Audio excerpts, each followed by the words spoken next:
Yo mga idol, kamusta? Sports Talk PH nga pala. Ang opinyon ng kampo ni Tapales. Pag-usapan natin yan mga idol. Ngunit bago ang lahat ay huwag kakalimutang mag-subscribe at i-click ang notification bell button for more sports talk.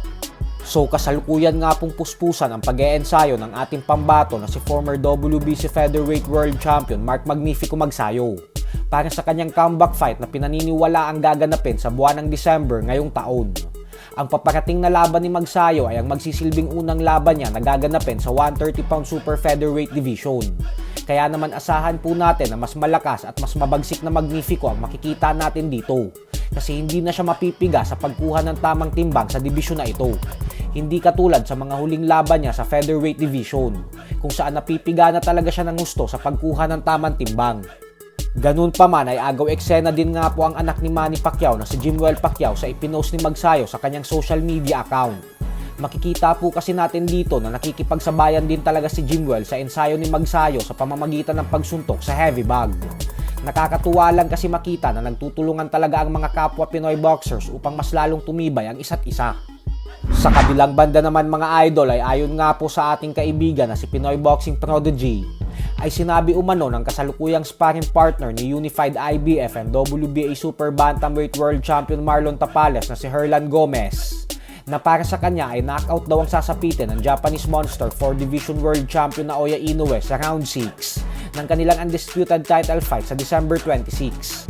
Na-interview din ito ang manager ni Tapales at Sandman Boxing promoter JC Manangkil, kung saan sinabi din ito na kahit anong klaseng panalo, mapa-knockout man yan o decision, ay tatanggapin nila. Basta ang mahalaga ay makuha ni Tapales ang panalo.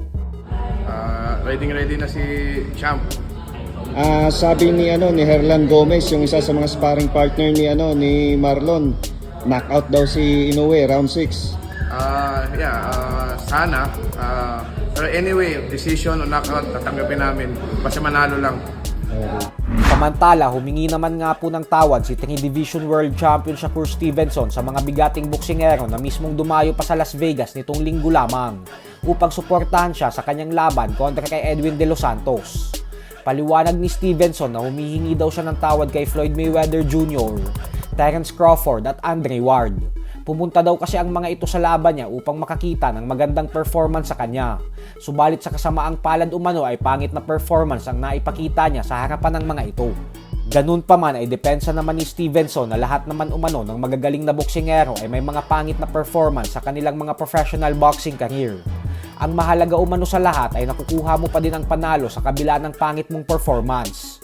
Yun umano ang patunay kung gaano ka talaga kagaling bilang isang fighter. So hanggang dito na lang po muna tayo mga idol. Sports Talk PH, kakaiba ang laban ng mga Pinoy. Lakas at dedikasyon ng armas na tinuon. Kamaong nagbabaga ang sayo ay babaon. Mga Pinoy